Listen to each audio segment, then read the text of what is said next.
আল্লামা ইবনে উসাইমিন রাহমাতুল্লাহ আলাইহি সৌদি আরবের দ্বিতীয় বড় আলেম শেখ আব্দুল আজিজ ইবনে বাজ রহমতুল্লাহ আলাইহির পরে তার এই কিতাবটি বাংলায় আমি অনুবাদ করেছিলাম 1994-95, আজকে থেকে অনেক দিন আগে 1995, তার মানে হয়ে গেল প্রায় কতদিন, 14-15 বছর। তো নামাজ ত্যাগের বিধান বাংলায় নাম, আরবিতে হচ্ছে হুকম তারিকিস সালাহ। এতে খুব সুন্দর করে এই বিষয়গুলো উল্লেখ করেছেন এবং এই বই পড়ে অনেক বেনামাজি হেদায়েত হয়েছে। কারণ জানতো না আমাদের দেশের মানুষ যে বেনামাজির এত শাস্তি রয়েছে, দুনিয়া এবং আখিরাতের শাস্তি। বেনামাজি এত নিকৃষ্ট, বেনামাজি মুশরিকের সমান, বেনামাজি নাস্তিকের সমান, বেনামাজি ফেরাউনের সমান, বেনামাজি হামান আর কারুনের সমান, জানতো না। এই কিতাব পড়ে দুনিয়া এবং আখিরাতের যে বেনামাজির বিধান রয়েছে তা পড়ে অনেককে আল্লাহ পাক হিদায়াত করে। শুধু সৌদি আরবে না, এই বই সৌদি আরবের এমন কোন ইসলামিক সেন্টার নেই, প্রায় 200-র বেশি ইসলামিক সেন্টার আছে সৌদি আরবের বিভিন্ন ছোট বড় শহর মিলিয়ে। প্রায় 25টার বেশি ইসলামিক সেন্টার শুধু রিয়াদ শহরে আছে। প্রায় ইসলামিক সেন্টারে এই বই পাবেন আপনি, এবং অধিকাংশ ইসলামিক সেন্টারগুলি থেকে এই কিতাবটি ছেপেছে হুকম তারিকিস সালাহ। বাংলা ভাষায়, ইংরেজিতে রয়েছে, উর্দুতে রয়েছে, ইন্দোনেশি ভাষায় রয়েছে, বিভিন্ন ভাষায় এই কিতাবটি রয়েছে। এই কিতাব বাংলাদেশেও আমাদের ভাইরা অনেকদিন আগে ছাপিয়েছেন, এই বইটি দেখেছি, 2টি সংস্করণ বাংলাদেশে দেখেছি আমি। তারপরে পশ্চিমবঙ্গে এই কিতাবটি ছেপেছে, আর আলহামদুলিল্লাহ কাজ হয়েছে। এর দ্বারা অনেকেই নামাজ যে ত্রুটি ছিল সেসব ত্রুটি থেকে মুক্ত হয়ে 5 ওয়াক্ত নামাজি হয়েছে। এতে রয়েছে যে বেনামাজির দুনিয়ার হুকুম কি আর আখিরাতের হুকুম কি।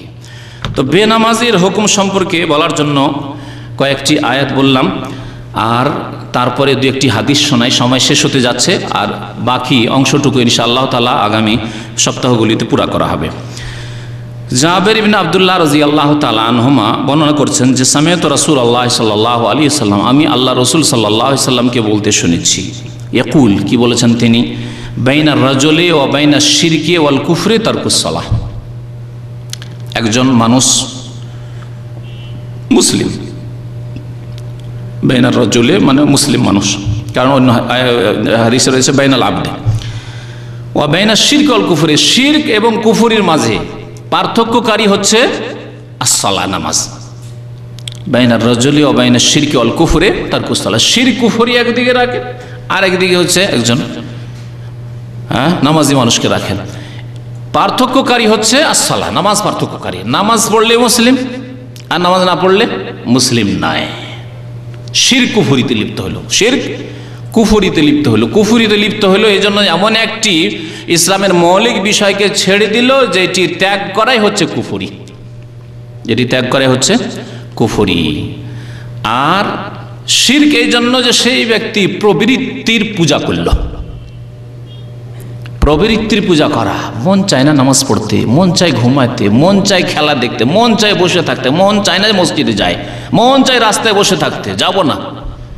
এটি হচ্ছে প্রবৃত্তির পূজা। আফারাইতা মান ইত্তাখাযা ইলাহাহু হাওয়া। আল্লাহ পাক রব্বুল আলামিন সূরা আনকাবুতে বলেছেন, তুমি কি দেখেছো ওই লোকদেরকে যারা নিজের প্রবৃত্তি, হাওয়া মানে প্রবৃত্তি, আরবি ভাষা হাওয়া, ইত্তেবাই শাহওয়াত, প্রবৃত্তিকে তারা ইলাহ, উপাস্য, মাবুদ বানিয়ে ফেলেছে।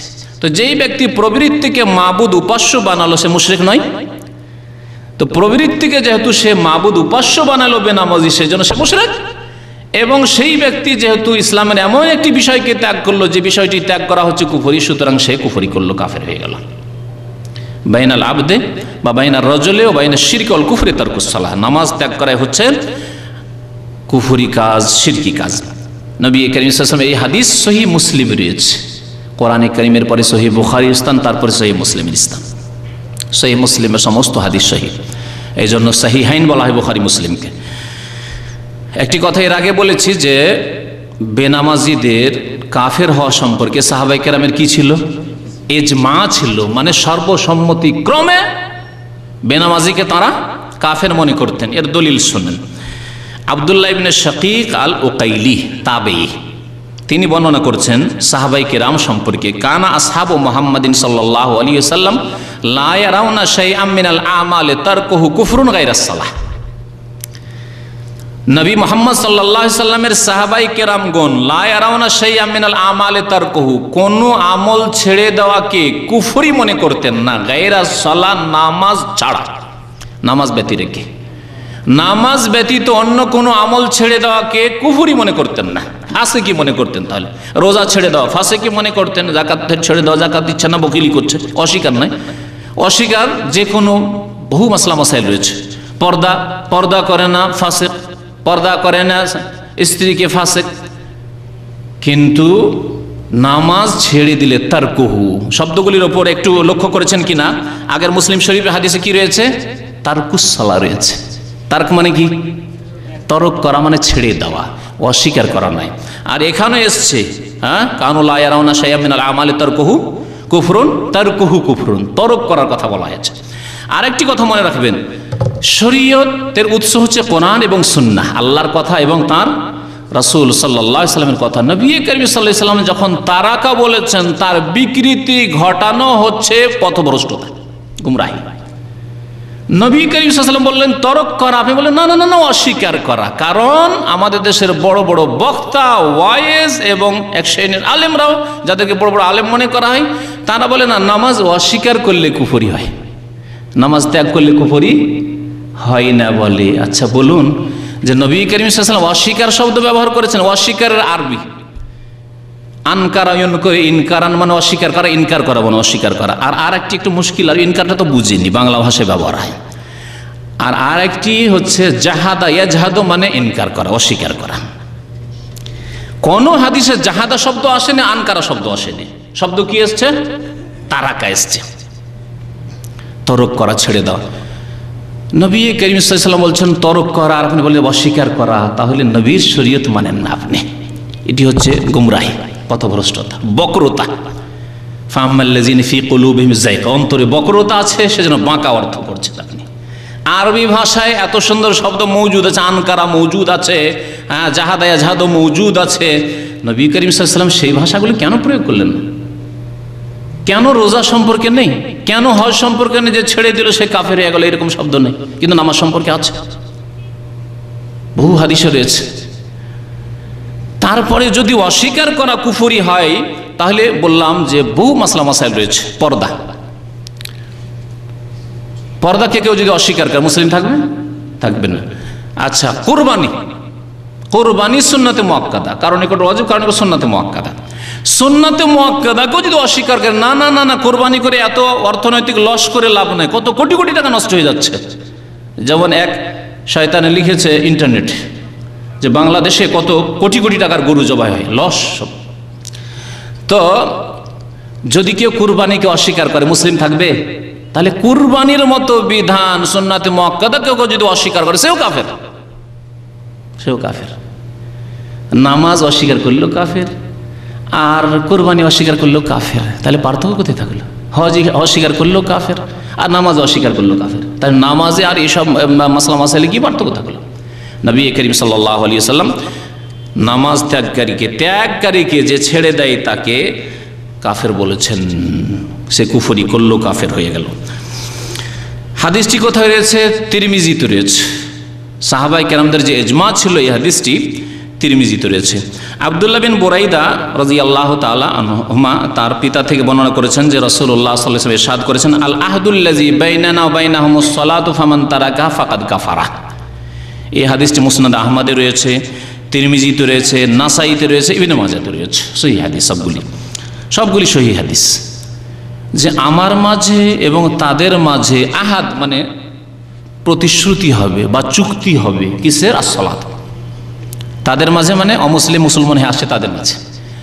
কে অমুসলিম ইসলাম কবুল করছে, এখন প্রথম আহাদ, প্রতিশ্রুতি, চুক্তি কিসের হবে? আসসালাত। আল আহদুল্লাযী বাইনানা, আমাদের মাঝে এবং তাদের মাঝে নামাজ পড়বে। যদি বলেন নামাজ পড়বো, তাহলে ঠিক আছে। যদি বলেন না নামাজ পড়বো না, কলেমা পড়তে বলেন তো পড়ে নেব। যদি কলেমা পড়ার কথা বলেন, অসুবিধা নেই, কলেমা পড়ে নিচ্ছি। হ্যাঁ, টাকা পয়সা লাগবে, শতকরা 1,000 টাকা, অসুবিধা না, তাও দিয়ে দিই, কিন্তু নামাজ না। আচ্ছা, আমাদের প্রতিশ্রুতি হচ্ছে তাদের সাথে আসসালাত, নামাজের। তারপরে কি বলছেন রাসূলুল্লাহ সাল্লাল্লাহু আলাইহি ওয়াসাল্লাম? ফামান তারাকাহা, সুতরাং যেই ব্যক্তি কি করলো? ছেড়ে দিল, ত্যাগ করলো, ফাকাদ কাফারা, সেই ব্যক্তি কাফের হয়ে গেল। আচ্ছা, আর একটি তাওয়িল করি, আর একটি বক্রতা আছে আমাদের দেশের বক্তাদের, আর বিদাতি বক্তাদের, আর আলেমদের, বিদাতি আলেমদের। কি? ওখানে তারাকা মানে কি বলে, অস্বীকার, ছেড়ে দেওয়া নয়। আর একটি হচ্ছে কাফারা মানে ফাসিক হয়ে গেল, কাফির হইল না ফাসিক হইল। কাফারা মানে ফাসিক হয় নাকি? আরবিতে ফাসাকা ইয়াফসুক রয়েছে, কোরআনে কারীমের বহু জায়গায় রয়েছে উলাইকামুল ফাসিকুন, ফাসিকুন, ফাসিকুন রয়েছে। তাহলে ফাসিক শব্দ আরবিতে থাকা সত্ত্বেও এখানে নবী করিম সাল্লাল্লাহু আলাইহি ওয়াসাল্লাম বললেন না যে ফামান তারাকাহা ফাকাদ ফাসাকা, বললেন না। ফামান তারাকাহা ফাকাদ কাফারা বললেন। যে ব্যক্তি নামাজ ছেড়ে দিল, তারাকা বলেছেন, জাহাদার আনকারা বলেননি, আর ওকে কাফারা বলেছেন, ফাসাকা বলেননি। তাহলে বোঝা গেল যে নামাজ তরক করলে যে এক শ্রেণীর অন্তরের বক্রতাওয়ালা বক্তারা আর আলেমরা বিদাতিরা যে বলে ফাসেক হয় না, ফাসেক না। নবী করিম সাল্লাল্লাহু আলাইহি সাল্লাম যার কথা হচ্ছে আল্লাহ পাকের পক্ষ থেকে ওয়াহি, যার কথাই হচ্ছে দলিল, তার কথার জন্য দলিল লাগে না, তার কথাই দলিল। আর যে কোনো আলেমের কথা, ইমামের কথা, হুজুরের কথার জন্য দলিল লাগে, তার জন্য দলিল লাগে যে আপনার কথা ঠিক কি না এর প্রমাণ পেশ করেন কোরআন এবং হাদিস দিয়ে। ফিকহ আর মাসলা মাসাইলের জন্য দলিল লাগে, কোরআন এবং হাদিসের জন্য দলিল লাগে না। কোরআন এবং হাদিস নিজেই দলিল, প্রমাণ। ফামান তারাকাহা ফাকাদ কাফারা, সুতরাং যেই ব্যক্তি নামাজ ছেড়ে দিল সেই ব্যক্তি কাফের হয়ে গেল, নবী করিম সাল্লাল্লাহু আলাইহি ওয়াসাল্লাম ইরশাদ করেছেন। উলামায়ে কেরামরা ইখতিলাফ করেছেন, কিন্তু ইখতিলাফ হলে কি করতে হবে, এখান থেকে বাকি অংশটুকু ইনশাআল্লাহ তাআলা আগামী সপ্তাহে আলোচনা করব। এবং দুনিয়ার শাস্তি আর আখিরাতের শাস্তি কি রয়েছে, দুনিয়ার হুকুম এবং আখিরাতের হুকুম দুটি দিক। উলামায়ে কেরামদের মতামত বেনামাজি সম্পর্কে, দুনিয়াতে তারা বেনামাজিদেরকে কি বলছেন যে পৃথিবীতে একজন বেনামাজির হুকুম কি, এবং আখিরাতে তাদের জন্য কি রয়েছে, এই বিষয়গুলি নিয়ে ইনশাআল্লাহ তাআলা আগামী আলোচনা কমপ্লিট করব, যাতে করে যারা বেনামাজি হয়ে রয়েছেন, যারা আধা নামাজি হয়ে রয়েছেন, তারাও বেনামাজি হয়ে রয়েছেন, আল্লাহ পাক তাদেরকে যেন সংশোধন করার তৌফিক দান করেন। আর যেসব ভাইরা নামাজ ধরেছেন, আল্লাহ পাক তাদেরকে যেন নামাজকে মজবুত করার তৌফিক দান করেন। যেসব ভাইরা ভালো নামাজি, আল্লাহ পাক তাদেরকে যেন আরও উন্নতি দান করেন, তাদেরকে আরও যেন আল্লাহ তৌফিক দান করেন, তাদেরকে যেন আরও বেশি নেক আমলের তৌফিক দান করেন, তাদেরকে আরও যেন অটলতা দান করেন। রব্বানা লা তুজিগ কুলুবানা বাদা ইয হাদাইতানা ওয়া হাব লানা মিন লাদুনকা রাহমাতান ইন্নাকা আনতাল ওয়াহ্হাব।